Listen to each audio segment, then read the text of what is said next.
Hey guys, hey! Let's talk about my HSG test for today.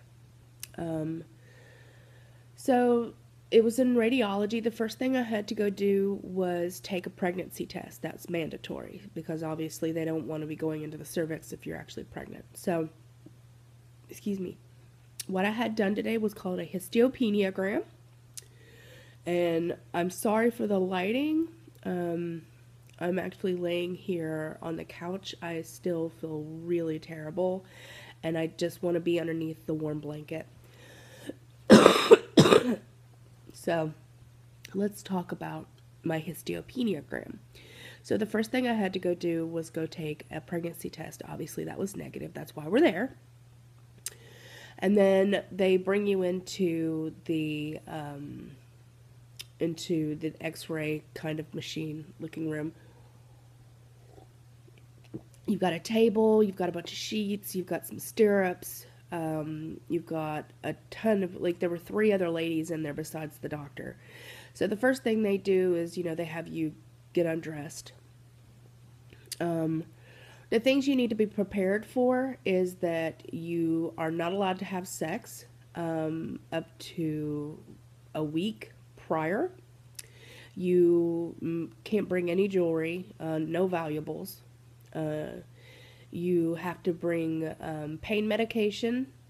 For me it was tramadol because I can't take NSAIDs. So for me it was tramadol.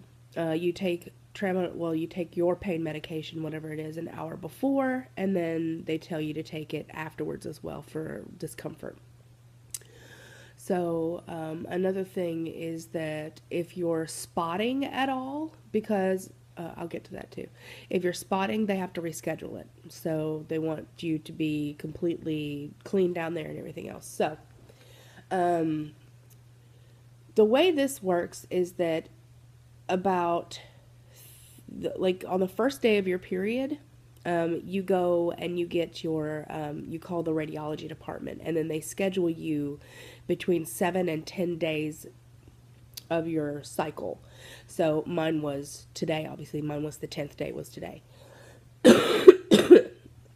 So 7 to 10 days after your cycle has started. So it's really important the minute you start your period that you call and get your Hysterosalpingogram scheduled. So, yeah, I had blood work done, and I go see my doctor, my gynecologist, on the 11th, and then I'll get all the test results and stuff like that. So, now then, so you walk in there, and there, there's the table and everything. You get in the gown, and it's really scary. They got a bunch of imaging, flat screens and stuff like that. And they asked me, are you comfortable with talking? Or, excuse me, are you comfortable with talking? Do you want us to be quiet? Do you not want us not to look at you? And, I'm very, it's fine, talk to me, I'm cool, whatever. And it's actually better for me for them to talk to me than it is for me just to sit there in silence. Matthew actually went with me. Take these off because it's doing that thing I don't like with the light. Matthew actually went with me, so he was behind me the whole time, and I felt more comfortable knowing that my husband was there when I was going through this because I really needed him. I was very nervous. I was very scared. I was, crying and stuff earlier. So eventually they get me on the table, and the doctor comes in and he explains, okay, what we're going to do is we're going to thread a catheter through your cervix. And we have a cervix dilator, and we have a speculum, and we're going to use iodine and, saline solution to kind of clean the, the cervix and everything, because there's usually inside, I know this is super detailed, but I think people want to know this. I'd actually looked for an explanation on YouTube, and once again, I'm feeling a need because there's nobody was really in depth. So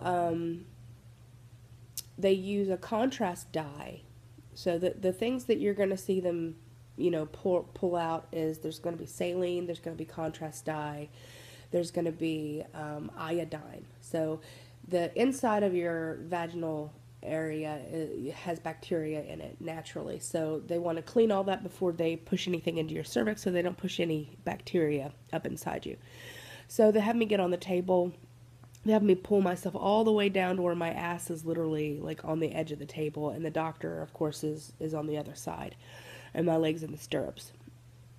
So the ladies are kind of just standing around handing him stuff, and like, he's telling me everything he's doing, and the speculum for me, because I have a tilted uterus. It's a little harder than it would be for most people.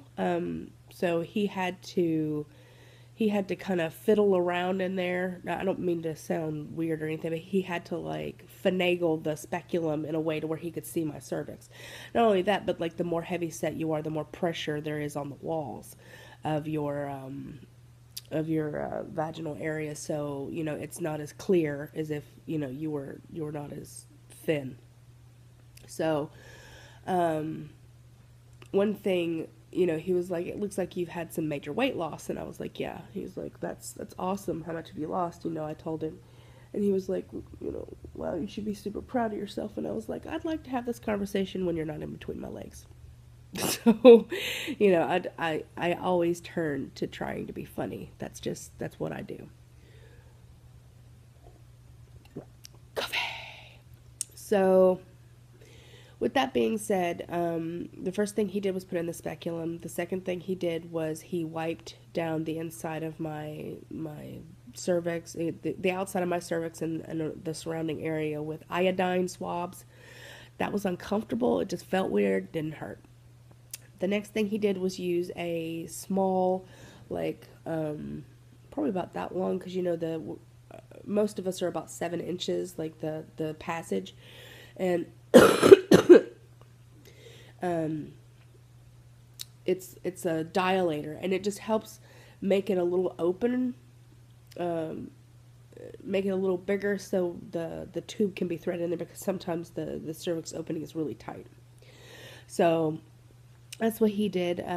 That hurt. It does produce cramping. You feel a lot of pressure. He removed that, and then he put in the catheter. The catheter is probably like about that long, and it's got a little balloon on the end of it, which is what they inflate to keep it in place so they can move you around on the table. So that's when he inflated the balloon, that was the worst part. My cervix like clamped down. It was like, what the hell is that? Get out of there. That didn't feel very good. And he was like, you're doing fine, you're doing good, just relax. And I was like, okay. And then he started pushing dye through. So the contrast dye and saline solution is what goes through the catheter, and that's what they're going to be taking pictures with, so they can see if my fallopian tubes are open, and they can see how many follicles I have, and like they can kind of tell like if there's any blockages or anything crazy going on in there, like any fibroids or anything, cysts or anything like that. So with that being said, he pushed me back on the table. He had me lay flat while he pushed the dye in. Every time he pushed the dye in, you feel a lot of pressure. It just doesn't feel good. And then he took a couple pictures, and then he had me roll 30 degrees on my left side, 30 degrees on my right side, lay back flat again, took some more pictures, and then he deflated the balloon, again, more cramping, and then started pulling it out. I felt a lot of wetness because obviously they put a lot of dye and stuff in there, and like, so then it was done. It took about 45 minutes. Because it took them most of the time was them opening up all the sterile dressing and stuff like that they were going to use. So the thing was only maybe like 10 minutes. So it really didn't take that long. What takes the longest is them getting everything prepared. So after that, he told me, okay, well, you can go ahead and get up. I realized that he accidentally left a straw in there as I went to stand up. I was like, ah. The straw is the end of the catheter that, the there's like a sheath to the top of the catheter. The catheter's real tiny. There's like a little sheath, and it was like a little straw looking thing. He accidentally left that in there. So when I sat up, I was like, what is that? And I pulled it out, and like the ladies were laughing. They were like, what was that look for? I was like, I didn't like that. So I bled a lot. I had it all over my butt. I had it on, on my thighs. I had it on, like trickling off the table. So for me, I bled a lot. I started cramping really bad. So I immediately went home. That's where I went. I went home and I just laid down with my hot blanket. I'm still a little crampy.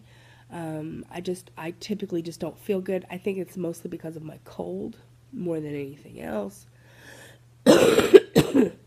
But I will know on the 11th what everything is looking. Hopefully they don't find anything crazy.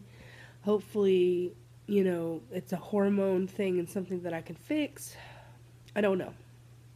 What I do know is that I am blessed that I'm able to receive medical coverage that will cover this, and that I'm getting things taken care of one thing at a time. I'm so very thankful that I have my husband in my corner, and he's rooting for me, and my mother-in-law and my mother, and everybody is on the same page. I really want a baby. This is the chapter of my life that I want. And somebody asked me yesterday if I get pregnant before my arm surgery, would I be disappointed? And I was like, no. Okay, my arms can be fixed later. Like, I want a baby. So that is what I'm working with, guys. If you have any questions about the Hysterosalpingogram or anything thereof, I'll give you another update when I get my information and see what they're gonna do.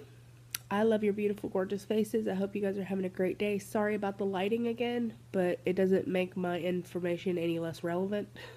I needed to sit with my blanket because I'm just feeling terrible. So have a great week. Love you guys. Bye.